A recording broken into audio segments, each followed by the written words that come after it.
ورحمة الله وبركاته.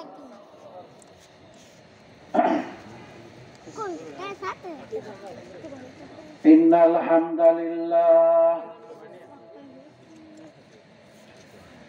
الحمد لله نحمده ونستعينه ونستغفره ونؤمن به ونتوكل عليه ونشهد أن لا إله إلا الله وحده لا شريك له وأشهد أن محمدا عبده ورسوله الذي أرسله بالحق بشيرا ونذيرا وداعيا إلى الله بإذنه وسراجا منيرا وقال الله تعالى في كلامه المجيد والفرقان الحميد أعوذ بالله من الشيطان الرجيم إن الله وملائكته يصلون على النبي يا أيها الذين آمنوا صلوا عليه وسلموا تسليما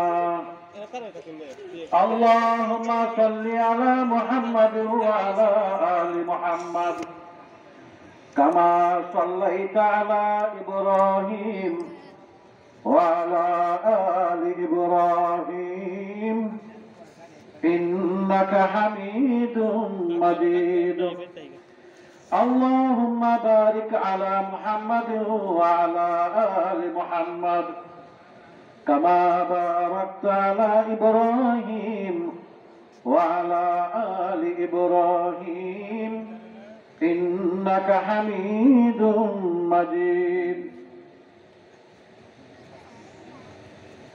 وقال الله تعالى في كلامه المجيد والفرقان الحميد بسم الله الرحمن الرحيم لئن شكرتم لأزيدنكم ولئن كفرتم إن عذابي لشديد شكر نعمت أبسكناد شكر نعمت أبسكناد كفر نعمت أسكفت بيركناد আলহামদুলিল্লাহ সকল প্রশংসা মহান আল্লাহ তাআলার জন্য যিনি আজকে আপনাকে আমাকে এই দিনের মাহফিল করার এবং দিনের মাহফিলে আসার বসার বলার এবং শ্রবণ করবার মতো তৌফিক দান করেছেন সেই আসমানের মালিক জমিনের মালিক আল্লাহ তাআলার দরবারে আমরা শুকরিয়াতান সকলেই বলি আলহামদুলিল্লাহ। আল্লাহ তাআলা কুরআনুল কারীমে ঘোষণা করেন লাইন শাকারতুম লাআযীদান্নাকুম ওয়া লাইন কাফারতুম ইন্না আযাবি লাশাদীদ। যে বা যারা আমার নিয়ামত পাইলো নিয়ামতের শুকরিয়া আদায় করলো আল্লাহ রাব্বুল আলামিন তাদের নিয়ামত বৃদ্ধি করে দেন, আর যারা নিয়ামত পাওয়ার পরে নিয়ামতের শুকরিয়া আদায় করে না তাদের নিকট থেকে আল্লাহ রাব্বুল আলামিন নিয়ামতগুলি উঠাইয়া নেন, ছিনাইয়া নেন এবং তাদেরকে কঠিন শাস্তিতে গ্রেফতার করেন। আল্লাহ রাব্বুল আলামিনের অসংখ্য অগণিত নিয়ামতের মধ্যে আজকের এই দিনের মাহফিলটাও একটা নিয়ামত। এই নিয়ামতের যথারীতি আমাদের দায়িত্ব পালন করার চেষ্টা করি। আল্লাহ রাব্বুল আলামিনের দরবারে শুকরিয়া বলি আলহামদুলিল্লাহ। দরুদ ও সালাম মুহাম্মদুর রাসূলুল্লাহ সাল্লাল্লাহু আলাইহি ওয়াসাল্লামের দরবারে। এক সেকেন্ডের নেই ভরসা, এক সেকেন্ডের নেই ভরসা, মরঙ্গারের পরে এক সেকেন্ডের নেই ভরসা, মরঙ্গারের পরে বিপুল সম্পদ করেছ যারা বিলাসের তরে। বুলবুল পাখির নেই এসেছি হেতায়, বেঁধেছিলে বাসা বড়ই মমতায়। সময় হলে শেষ ছেড়ে পরিবেশ, যেতে হবে সে তাই নিয়তি যাতায়। হয়তো গাছতলায় না হয় বাসতলায়, দালান কুঠা সরাই কানা সবেই থাকবে পরে, সব চারিয়া যাইবা চলে গহীন অন্ধকারে। আলহামদুলিল্লাহ, আমরা সকলেই বলি আলহামদুলিল্লাহ, হামদান কাসীরান তাইয়িবান মুবারাকান ফীহি, ইয়া রাব্বি কামা ইয়ানবাগি লিজালালি ওয়াজহিকা ওয়া আযীমি সুলতানিক। আলহামদুলিল্লাহ, আত্তাকুয়া জামে মসজিদ কমিটি এলাকাবাসী এবং প্রবাসী ভাইদের উদ্যোগে 14 জানুয়ারি 2025 ইসলামী সম্মেলন। উক্ত সম্মেলনের সভাপতি জনাব নজরুল ইসলাম সাহেব, বীর মুক্তিযোদ্ধা কমান্ডার ও সমাজ সেবক। প্রধান বক্তা হিসাবে আগমন করবেন শায়েখ doctor Shahidullah Khan Madani, secretary general Bangladesh জমিয়তে আহলে হাদিস। আরো তশরিফ আনয়ন করবেন শায়েখ উবাইদুল্লাহ মাদানী, সভাপতি কিশোরগঞ্জ জেলা জমিয়তে আহলে হাদিস। আরো তশরিফ আনয়ন করবেন শায়েখ শহীদুল ইসলাম, সেক্রেটারি কিশোরগঞ্জ জেলা জমিয়তে আহলে হাদিস। এরপরে আসবেন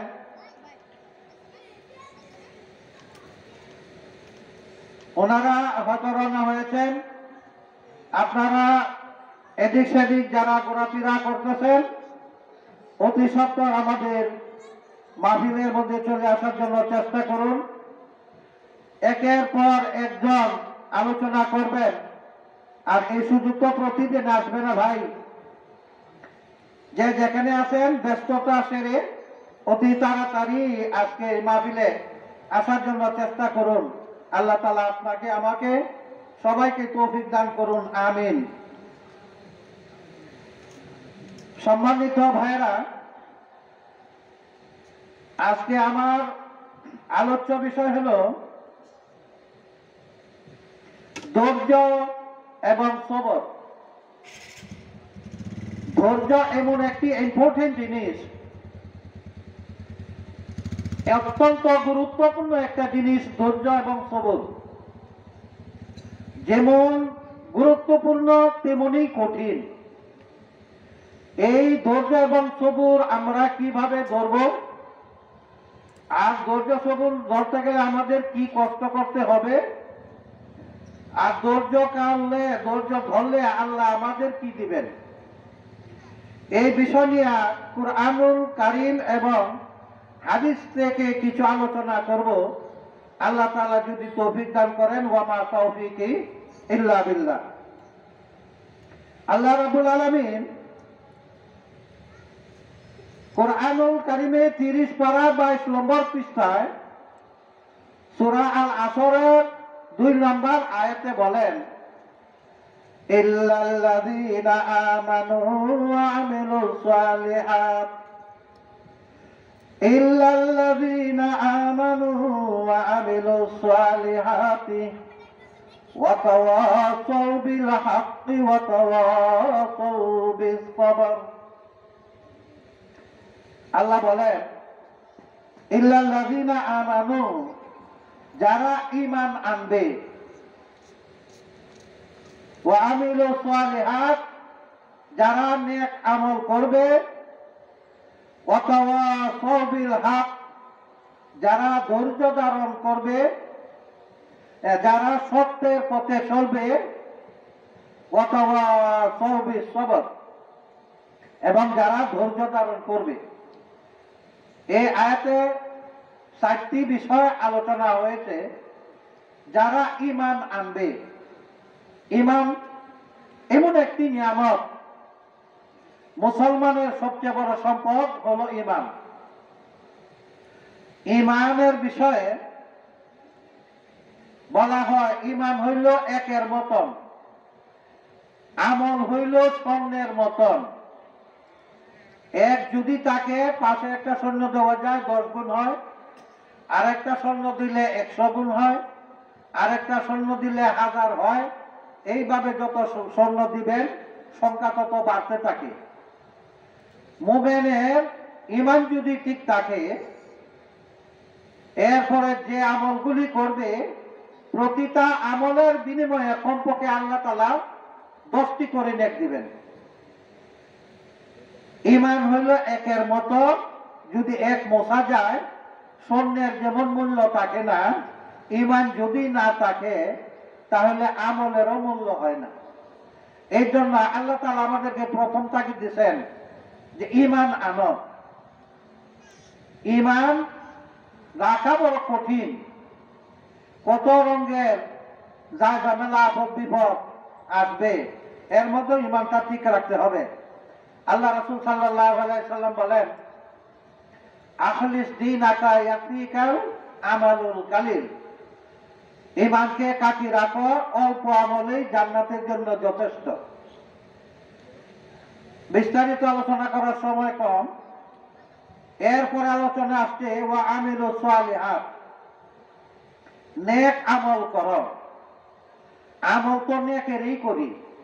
কিভাবে আল্লাহকে পাওয়া যাবে, কি করে পাপের থেকে বাঁচা যাবে, জাহান্নাম থেকে বাঁচা যাবে, জান্নাত পাওয়া যাবে, এই জন্যই তো আমরা নেক আমল করি। তবে এই আমলগুলি আমাদের যাচাই করে আমল করতে হবে। আমরা যদি হাটে বাজারে বা ব্যবসা বাণিজ্যে যে কোনো কাজ কাম করতে গিয়া যাচাই বাছাই করে কাজ করতে পারি, যে আমলটা করব এই আমলটাও আমরা যাচাই করে করব, যে আমলটা করব একমাত্র আল্লাহর সন্তুষ্টির জন্য, আর আমলটা হইতে হবে রাসূলুল্লাহ সাল্লাল্লাহু আলাইহি ওয়াসাল্লামের তরিকায়। যত আমল আছে সকল আমলের শ্রেষ্ঠ আমল হচ্ছে সালাত। এই বিষয়ে ধৈর্যের আলোচনার মধ্যে ইনশাআল্লাহ আলোচনা আসবে। এরপরে আলোচনা হচ্ছে যারা সত্যের পথে চলবে। এটাও অত্যন্ত কঠিন একটা বিষয়, সৎ পথে চলা বড় কঠিন। এর উপরও কোরআন এবং হাদিস থেকে আলোচনা করব যদি আল্লাহ তৌফিক দান করেন। এরপরে হলো সবর, ধৈর্য ধারণ করা। এই নিয়ে আজকের আলোচ্য বিষয় আলোচনা করব। আর যে ব্যক্তি ধৈর্য ধরতে পারবে, আল্লাহ তাআলা তার সাথী, আল্লাহ তাআলা তার বন্ধু হন। ইন্নাল্লাহা মা'আস সাবিরিন, নিশ্চয়ই আল্লাহ তাআলা যারা ধৈর্য ধরে তাদের বন্ধু, তাদের সাথী। এই ব্যাপারে বিখ্যাত মুফাসসির ইবনে বাত্তাল তিনি বলেন, আসবরু সাওয়াবুহুল জান্নাহ, ধৈর্যের প্রতিদান ডাইরেক্ট জান্নাত। যে ব্যক্তি ধৈর্য ধরতে পারবে তার প্রতিদান আল্লাহ তাআলা ডাইরেক্ট কি দিবেন? আপনাকে আমাকে জান্নাত দিবেন। কোরআনে সালাত বিষয়ে ৮০-র উপরে ৮২ বারের মতো আয়াত আসছে, আর ধৈর্যের ব্যাপারে আয়াত আসছে ৯০ বার। তাইলে বোঝা যায় ধৈর্যের গুরুত্বটাও কম নয়, আপনাকে আমাকে ধৈর্য ধরতে হবে। ওয়া আমরুহু হালাকার বিসলাতি ওয়াস্তাবির আলাইহা, হে নবী আপনি ধৈর্য ধরুন, আপনি সালাত পড়ুন। হে নবী আপনি সালাত পড়ুন। সালাতের বিষয়ে যদিও ৮২ বার আলোচনা আসছে, ব্যক্তিগতভাবে আসছে মাত্র একটা আয়াত, নবীকে ডাইরেক্ট ইন্ডিকেট করে বলা হয়েছে, হে নবী আপনি সালাত পড়ুন। আর যত সালাতের বিষয়ে আলোচনা আসছে, আপনারা উম্মতদেরকে সালাতের তাগিদ দেন, আপনার উম্মতকে সালাত পড়ান, আপনারা সালাত পড়ুন, এইভাবে আসছে ৮১ বার। আর একবার আসছে, হে নবী আপনি সালাত পড়ুন। সিয়াম ব্যাপারেও সমগোষ্ঠীভাবে আয়াতটা যুদ্ধ হচ্ছে যে কুতিবা আলাইকুমুস সিয়াম, তোমাদের উপর রোজা ফরজ করা হয়েছে। এখানে বলা হয়েছে তোমাদের, এর মধ্যে নবীও একজন। সকলের জন্য কি করছে? সালাত ফরজ করা হয়েছে। দ্বিতীয় পারায় ৩য় পৃষ্ঠা সূরা বাকারা আয়াত নম্বর ১৮২, এখানে এই কথা বলা হয়েছে। দ্বিতীয় পারা ৭ নম্বর সূরা বাকারার ১৮৪ নম্বরে বলা হয়েছে, ফামান শাহিদা মিনকুম সাহারা ফালিয়াসুম। এই ভাবে রমজানের রোজা রাখার জন্য আয়াতগুলি আসছে। এরপরে ধৈর্যের ব্যাপারে আল্লাহ তাআলা আয়াত নাযিল করছেন, বা অনেক হাদিস আসছেন, যেমন ওয়াসবির ওয়ামা সাবারুকা ইল্লা বিল্লাহ, হে আপনারা ধৈর্য ধরুন, আপনার ধৈর্য হবে আল্লাহর জন্য। ধৈর্য ধরুন, আপনার ধৈর্যটা হবে আল্লাহর জন্য। ওয়াসবির আলা মা ইয়াকুলুনা ওয়াহুজুরুহুম আজরান জামিল, হে নবী আপনি ধৈর্য ধারণ করুন, তারা যতই আপনাকে গালিগালাজ করুক। হে নবী আপনি যখন দিনের দাওয়াত দিতে যাইবেন, মানুষকে দিনের দাওয়াত দিবেন, দেখবেন আপনি বলবেন যে আমাকে আল্লাহ নবী দিয়েছেন, আমাকে নবী বানিয়েছেন। আপনার মুখে সরাসরি সামনে বলতে পারে, হে মুহাম্মদ তুমি একটা মৃত্যুক, তুমি খারাপ, এরকম তোমাকে আপনাকে গালিগালাজ করতে পারে, কিন্তু সাবধান, এতে আপনি রাগ করতে পারবেন না, আপনি ধৈর্য ধরুন। ওয়াসবির আলা মা ইয়াকুলু ওয়াহজুরহুম আজরান জামিল, হে নবী আপনি ধৈর্য ধারণ করুন, তারা যতই গালিগালাজ করুক আপনি রেগে যাওয়ার কোনো সুযোগ নাই, কারণ আপনি অপেক্ষা করুন। যারা আপনাকে গালিগালাজ করবে তারাই আস্তে আস্তে দেখবেন বুঝবে, আল্লাহ তাদের হেদায়েত দেবে, আপনার সাহাবীর সংখ্যা বাড়বে। এইটা শুধু নবীর জন্য না, আমাদের ব্যাপারেও। আজকে যারা এই যে একটা মাহফিল হচ্ছে, এই মাহফিলটা যদি আমার মাদ্রাসায় হইতো বা অন্য জায়গায় হইতো, এতক্ষণে দেখতেন চারিদিকে মানুষ জমজম, কত কিছু হইতো। আর এখন দেখেন অবস্থা। এটাই আল্লাহ রাসূল কে আল্লাহ বলছেন ধৈর্য ধরার জন্য, আমাদেরকে ধৈর্য ধরতে হবে। আর ধৈর্যের রেজাল্ট হলো সরাসরি জান্নাত। আর ধৈর্য ধরতে হলে আল্লাহ তাআলা বরকত দিবেন।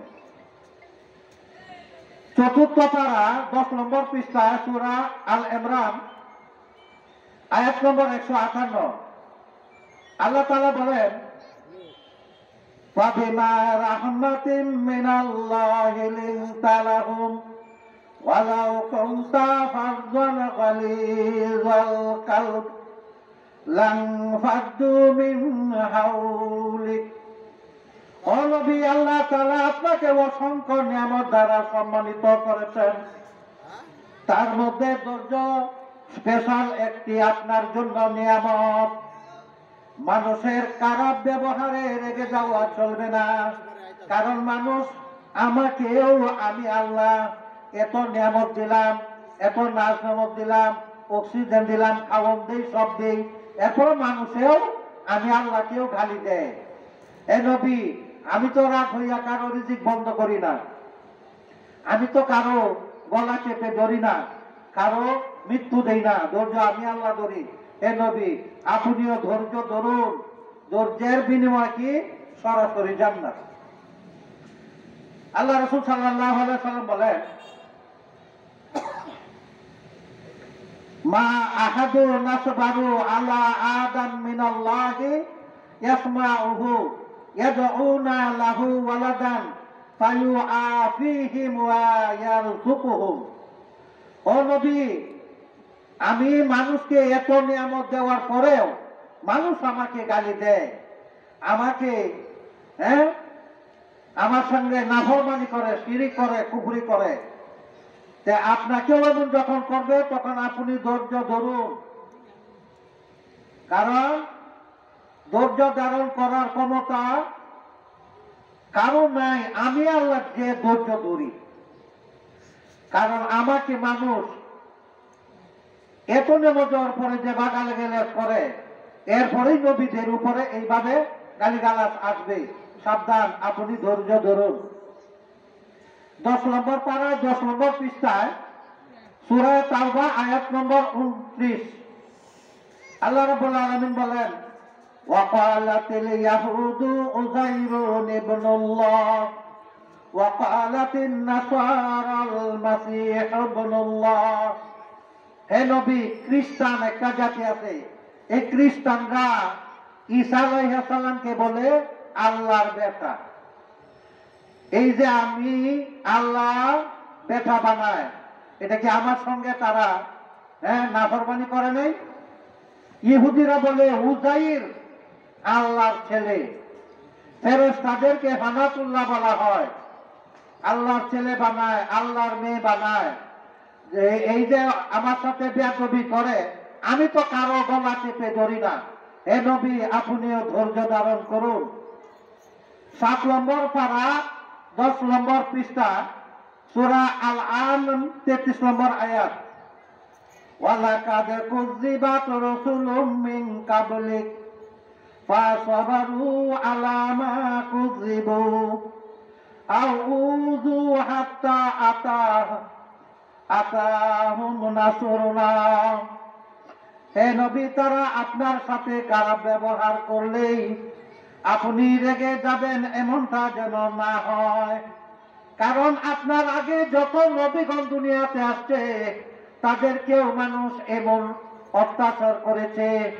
অনেক নবীকে করাত দিয়া 2 টুকরা করেছে, অনেক নবীকে জেলে দিয়েছে, অনেক নবীকে হত্যা করেছে। আমার নবী, বিশ্ব নবী মুহাম্মদুর রাসূলুল্লাহ সাল্লাল্লাহু আলাইহি ওয়াসাল্লাম, উনিও তো জেল কাটছেন। শিয়াবে আবে তাদের মধ্যে 3 বছর জেল কাটছেন। 53 জন নারী পুরুষ, এর মধ্যে ফাতেমা রাদিয়াল্লাহু তাআলা আনহাও জেল কেটেছেন। যে এই মুহাম্মদ, হে আমার নবী, আমার হাবিব, আপনার আগে আরো যে নবীরা আসছে, তাদেরকেও এই সমানভাবেই তারা অত্যাচার করেছে, কিন্তু তারা ধৈর্য হারা হয় নাই।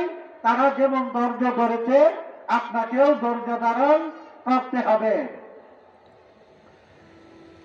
কারণ আপনি সত্যের দাওয়াত দিবেন, এর মধ্যে হয়তো একজন আপনার সামনে এটা বলবে, লাস্তা মুরসালা ইন্নাকা কাযযাব। হে নবী, হে মুহাম্মদ, তুমি নবী নও, তুমি একটা মৃত্যু। তখন আপনার লাগবে, আপনি হকের দাওয়াত দিচ্ছেন, আপনাকে যখন মুখের সামনে মৃত্যু বলবে, আপনাকে পাথর মারতে পারে, রক্তাক্ত করতে পারে, এরপরে আপনি রাগ করে বলতে পারবেন না, এ বেটা আমার চিনস, আমি কে? আমি আব্দুল্লাহর বেটা মুহাম্মদ, কুরাইশ বংশের লোক, আমার ক্ষমতা আছে, এই করব সেই করব, এমনটা যেন না হয়। ইয়া হাবিব, আপনি তাদেরকে বুঝান, ধৈর্য ধরুন। 16 নম্বর পারায় 11 নম্বর পৃষ্ঠা সূরা তোহায় আয়াত নম্বর 60 আল্লাহ তাআলা বলেন, আর রহমান আলাল আরশি ইস্তাওয়া। আল্লাহ বলেন যে আমি কে, এরপরে আমি হলাম স্রষ্টা, আমার সৃষ্টি, আমি খাওয়াই, আমি ঘুম দেই, রাত দেই, দিন দেই, হায়াত দেই, মৃত্যু দেই, এত কিছু দেওয়ার পরেও আমি আল্লাহকেও গালি দেয়। অথচ তারা জানে না আমি কত মহান, আমি কে। আল্লাহ কত বড়, আর রহমান আলাল আরশি ইস্তাওয়া, রহমান আরশের উপরে সমাসীন, আরশের উপর আল্লাহ তাআলা সমাসীন। 3 নম্বর পারা 1 নম্বর পৃষ্ঠা সূরা বাকারা 254 নম্বর আয়াতে আল্লাহ বলেন ওয়াসিয়া কুরসিয়ুহু সামাওয়াতি ওয়াল আরদ। আল্লাহর কুরসি হলো আকাশ এবং জমিনের চেয়েও অনেক বড়। আল্লাহ কত বড় এই কথাটা বুঝাইতাম আর কি।